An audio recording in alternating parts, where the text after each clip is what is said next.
我妈可能就是一个数学习题册转世。这也难怪我为啥每次一看到习题册就会说：“妈呀！”让你这样当众羞辱我。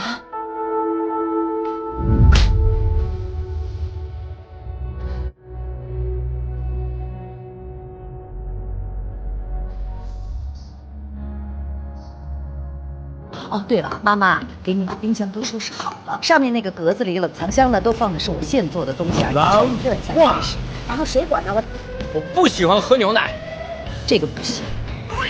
人不喝牛奶怎么行呢？你现在还年轻，正在长身体，人不能不喝牛奶。你呀，长大了，你嫌妈妈老了。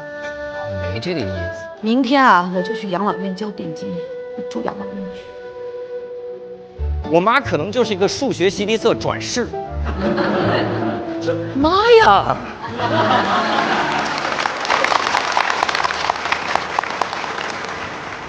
我做错了什么？